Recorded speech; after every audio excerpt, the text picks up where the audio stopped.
दोस्तों नमस्कार, कैसे हो आप सब। आशा करता हूँ अच्छे होंगे। दोस्तों आज है दिन सैटरडे का और आज डेट है 23 सितंबर 2023 और दोस्तों अभी टाइम हो रहा है, रात के बज चुके हैं आपका 10:22 हो रहे हैं और मैं पहुँच गया हूँ द्वारका सेक्टर 7 रामफल चौक। और अब डिवाइस कर दिया बंद दोस्तों। अब जा रहा हूँ घर की तरफ। आप भी सोच रहे होंगे आज महेश भाई काफ़ी लेट हो गए। जी हाँ दोस्तों, आज काफ़ी लेट हो गया हूँ और काम थोड़ा सा खींचने की कोशिश करी थी, बट कोशिश कर सकते हैं हम। ट्रिप्स जब तक नहीं मिलती तब तक क्या करें, खाली भी बैठना पड़ता है। तो ऐसा ही कुछ आज मॉर्निंग में, मतलब मैं निकला था करीब 6:30 बजे दोस्तों आज मॉर्निंग में। तो 6:30 बजे निकला था और आप समझ लीजिए 10:30 बज रहे हैं। तो कितना मैंने काम कर लिया होगा आप अंदाजा लगा के आप सोच रहे होंगे भाई ने तो अच्छे खासे छाप लिए होंगे नोट। तो दोस्तों ये आपकी गलतफहमी है, कोई खास काम किया नहीं है, क्योंकि आज दिन में हो गई थी बारिश की वजह से ट्रैफिक बहुत ज़्यादा दिल्ली की सड़कों पे देखने को मिला। और ट्रैफिक में दोस्तों एक चीज़ ही होती है, जब से उबर ने रेट दिखाना स्टार्ट किया है तब से आप ये समझ लीजिए कोई वेटिंग चार्ज अगर आपका आधा घंटा भी एक्स्ट्रा लग रहा है ना तो उसमें कोई चार्ज जुड़ेगा नहीं।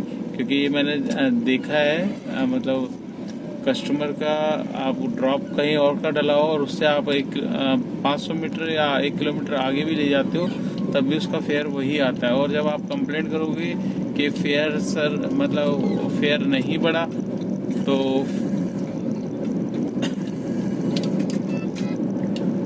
जब आप कंप्लेंट करोगे कि फेयर नहीं बढ़ा तो फिर ऊबर की तरफ से वही मैसेज आता है कि आपको फेयर ट्रिप आने से पहले ही दिखा दिया गया था कि इतना फेयर बन रहा है, तो इससे ज़्यादा आपको मिलेगा नहीं। तो ये हो चुका है, मैं कई बार ऐसा मतलब मैंने देखा है। तो वही चीज़ है दोस्तों, आप एक्स्ट्रा रेटिंग अगर ट्रैफिक जाम में फंस रहे हो या एक्स्ट्रा किलोमीटर भी आपकी गाड़ी चल रही है तो इसमें कोई चार्जेस ऐड नहीं होने वाले। तो इससे बढ़िया ये है कि अगर कस्टमर की लोकेशन कहीं और की है, 1-8 किलोमीटर आगे है, तो उसको बोलो ये ऐड कर दे, ठीक है। वो ना नुकर करता है क्योंकि उसको पता है कि भाई ये दिक्कत होती है और फेयर वही का वही रहेगा। अगर मैंने चेंज कर दिया तो मेरा फेयर अपडेट हो जाएगा।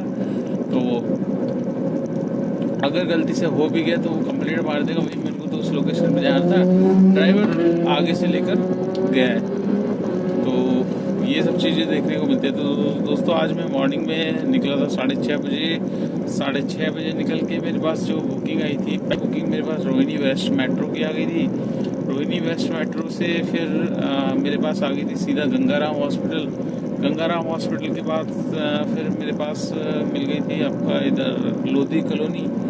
लोधी कॉलोनी के बाद फिर आज मतलब ट्रिप्स करी है और बीच में ब्रेक लग गया था 2 घंटे का। तो लोधी कॉलोनी छोड़ने के बाद फिर मेरे पास जो बुकिंग आई थी वो न्यू फ्रेंड्स कॉलोनी की मेरे पास आई थी, लोधी कॉलोनी से दोस्तों। उसके बाद फिर न्यू फ्रेंड्स कॉलोनी से बाबा खड़क सिंह मतलब संग्रीला होटल्स के पास ही ड्रॉप कर दिया था कस्टमर को। उसको जाना तो आ गया था बट उसके फ्रेंड का फ़ोन आ गया, वो कहते वहीं पे उतर जाओ। तो वहीं पे उसको ड्रॉप किया, ड्रॉप करके फिर मैं आ गया था कनाट प्लेस। कनाट प्लेस में दोस्तों करीब हो गए थे मेरे 1.5 घंटे खराब। तो कनाट प्लेस में बुकिंग आपको पता है सैटरडे का दिन होता है, तो सैटरडे के दिन वाले दिन क्या है कि बहुत ही कम चांस होते हैं। तो वहाँ पर पहले कनाट प्लेस के गोल चक्कर लगाया। उसके बाद हर स्टेशन पे हर गेट पे रोकने के बाद शिवाजी मेट्रो पहुँचा। शिवाजी मेट्रो से नई बुकिंग बजी। जब जैसे चलने लगा तो मेट्रोपॉलिटन जो होटल है आपका, वहाँ से बुकिंग बजी। तो वहाँ से मेरे पास आ गई थी मयूर विहार की बुकिंग। तो मयूर विहार ड्रॉप किया। मयूर विहार से मेरे पास आ गई सीधा द्वारका आ गया था। द्वारका के बाद फिर मेरे पास जो बुकिंग आई थी आपकी ये मजनू का टीला। तो मजनू का टीला दोस्तों मैंने ड्रॉप कर दिया था तकरीबन 1:30 बजे तक मैंने मजनू का टीला ड्रॉप कर दिया था। 1:30 से 2 बजे थे। उसके बाद फिर मैंने लंच वगैरह किया और फिर तकरीबन 2 घंटे, मतलब 1 घंटे तो मैंने लंच में ही टाइम लगा दिया, रेस्ट, क्योंकि गाड़ी को भी रेस्ट देना पड़ता है दोस्तों। तो और 1 घंटे में मेरे पास बुकिंग कोई भी नहीं आई थी वहाँ पर भी, मशहूर के टीले साइड में, जबकि सर्च लगा हुआ था। बट जहाँ पर मैं खड़ा था बुकिंग आ रही थी आपका सोनिया विहार साइड से आ रही थी, तो वो 5-5 किलोमीटर दूर, भजनपुर साइड से आ रही थी वो 6-6 किलोमीटर दूर, तो इतनी दूर जाके करना क्या है।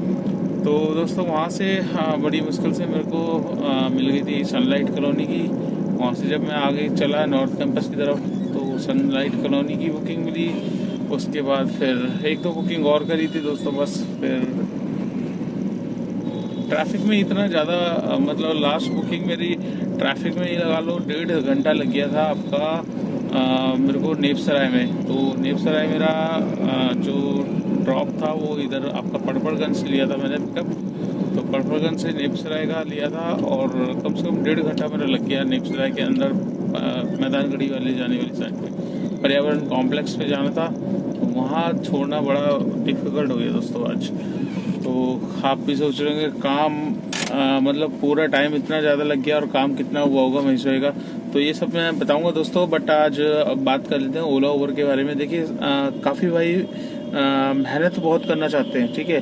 मेहनत इसलिए करना चाहते हैं क्योंकि उनको कुछ करना है, ठीक है, कमाना है और गाड़ी निकलवाई है तो उसका पैसा भी वसूल करना है और खासकर EMI भी पूरी पे करनी है।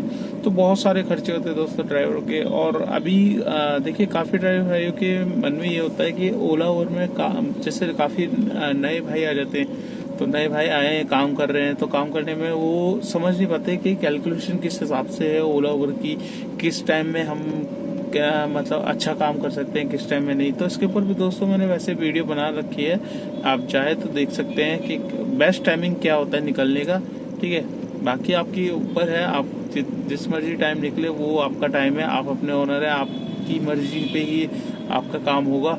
आप जितना जल्दी निकलोगे उतना अच्छा काम कर सकते हैं, जितना लेट निकलोगे उतना कम काम होगा। तो आज मैं बेसिकली आपको एक पॉइंट बता देता हूँ। देखिए अर्निंग का पॉइंट बता देता हूँ। अर्निंग का ये बता देता हूँ कि आपको किस हिसाब से पर आवर अर्निंग आपकी होती है, ठीक है।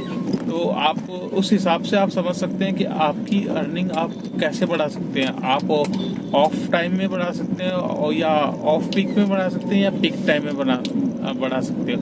तो देखिए जो सुबह के आवर्स होते हैं हमारे, सुबह हम 7 बजे जब निकलते हैं, 7 बजे से लेके हम 10 से 11 बजे तक ये आवर्स हमारे होते हैं पीक टाइम के। तो पीक टाइम के जो आवर्स होते हैं वो ऑन एवरेज अगर आप कैलकुलेट करो तो दोस्तों आप कितनी भी कोशिश कर लो, ठीक है, मैं बोल रहा हूँ, मैं करता हूँ तो मुझे पता है, ठीक है। आप कितनी भी कोशिश कर लो, आपकी जो ऑन एवरेज निकलेगी पर घंटे की 200 रुपये घंटे के हिसाब से ऑन एवरेज निकलेगी पीक टाइम में, ठीक है। उसके बाद जब आपका टाइम 11 से स्टार्ट होता है ऑफ पीक का, 12 से मान के चलिए आप, ठीक है, 12 से आपका ऑफ पीक का टाइम स्टार्ट होता है। तो ऑफ पीक में क्या होता है कि आपका जो अर्निंग वाला टाइम है वो आप कैलकुलेट कर सकते हैं, या मैं बताया था अपना ही एक्सपीरियंस बताता हूँ, वो आपका 100 रुपीज़ पर घंटे के हिसाब से होता है। तो 200 रुपये के हिसाब से आप कैलकुलेट करेंगे तो 7, 8, 9, 10, 11, 12 6 घंटे 1200 रुपये का काम आप सुबह के टाइम कर सकते हैं। उसके बाद आप 1, 2, 3, 4 घंटे आपका 100 रुपये के हिसाब से, तो 400 रुपये का आपका 4 घंटे का काम होगा, तो 12, 4, 16। उसके बाद 5 बजे से आपका स्टार्ट हो जाएगा काम 200 रुपये का, 5 बजे से लेके 8 बजे तक। तो 5, 6, 7, 8 4 घंटे, तो 800 रुपये हो गए। तो 12, 4, 16, 16 और 8, 24। तो कैलकुलेशन आपकी क्लियर है, ठीक है। आप 12 घंटे का काम मैं जितना बताता हूँ 2200 से लेके 2700 के बीच का काम होता है, और वो उतना ही होता है ऑन एवरेज। देखो आप तो पर घंटे 200 रुपये के हिसाब से पीक टाइम में, और ऑफ टाइम में आपका 100 रुपीज़ घंटा। तो ये कैलकुलेशन है दोस्तों, और आप समझ लो, और जितना आप समझ लोगे उतना आप अर्निंग कर सकते हो। और टाइमिंग मैंने बता दिया है किस टाइम पे आपको निकलना चाहिए। पीक टाइम में निकलोगे तो आपकी थोड़ी अर्निंग अच्छी होगी, नॉन पीक में निकलोगे तो आपकी अर्निंग कम होगी, और गाड़ी ज़्यादा चलेगी, CNG ज़्यादा लगेगी, सब कुछ ज़्यादा लगेगा, टाइम भी आपका ज़्यादा लगेगा। तो आशा करता हूँ ये वीडियो आपको अच्छी लगी होगी। और आज का मैं काम आपको बताया था दोस्तों, आज का मेरा काम कितना हुआ है, कोई ज़्यादा खास नहीं हुआ, बट टाइम देखिए मैंने कितना दे दिया है रोड पे टाइम ज़्यादा दे दिया है, तकरीबन 16 घंटे दे दिए हैं। और 16 घंटे में काम कोई खास हुआ नहीं है। तो जितना भी होता है यहाँ पे दिखाया था आप 2329 रुपये का मेरा काम है आज का। और इसमें एक मेरा टोल मिलेगा आज, क्योंकि हरियाणा नहीं गया बट मैं चला गया था आनंद विहार के पास से मेरे पास बुकिंग आ गई थी, तो उसमें मेरे को 100 रुपये का MCD टोल मिल गया। तो 100 रुपये का आज समझ लो वो तो टोल मेरा लगा ही लगा है, क्योंकि पास ले रखा है। तो 100 रुपये का टोल लग गया। 2329 का काम है, टोटल काम है 2429 का। इसमें से मेरे 3 घंटे मेरे खराब हुए हैं दोस्तों, 3 या 3.5 घंटे खराब हुए हैं। तो अगर 16 घंटे मैंने रोड पे दिए तो 3.5 घंटे अगर निकालूंगा तो काम वही है, 13 घंटे का काम है। 13 घंटे मैंने लग के किया है। 13 घंटे में आपका पास फॉर एग्जांपल मैंने दिखा दिया 2400 रुपये तक का। और 2400 ही मैंने आपको कैलकुलेशन बताई कि इतना ही काम हो पाता है, आप चाहे कितनी कोशिश कर लीजिए दोस्तों। हाँ, 1% ये होता है कि अगर आपको अच्छे खासे सर्च में बुकिंग मिल जाती है और लॉन्ग ट्रिप मिल जाती है एक ही, तो उसमें आपका काम अच्छा निकल सकता है। अदरवाइज जो मैं कैलकुलेशन बता रहा हूँ वही है हिसाब किताब, तो समझने वाले समझ गए होंगे। तो चलिए दोस्तों, इस वीडियो को कर लेते हैं यहीं पे एंड। आपको वीडियो कैसी लगी लाइक कर देना, चैनल पे फर्स्ट टाइम तो चैनल को सब्सक्राइब कर लेना। अगर आप मेरी वीडियो फेसबुक पेज पे देख रहे हो तो उसको भी फॉलो कर लेना, ज़्यादा से ज़्यादा शेयर कर देना। जितनी आप वीडियो शेयर करोगे उतनी मेरी वीडियो आगे पहुँचेगी, उन भाई के पास जाएगी जो जानना चाहते हैं ओला उबर में कितना काम है। तो चलिए दोस्तों, मुलाकात करते हैं कल नेक्स्ट टेक्निक पे। तब तक के लिए बाय बाय, गुड नाइट।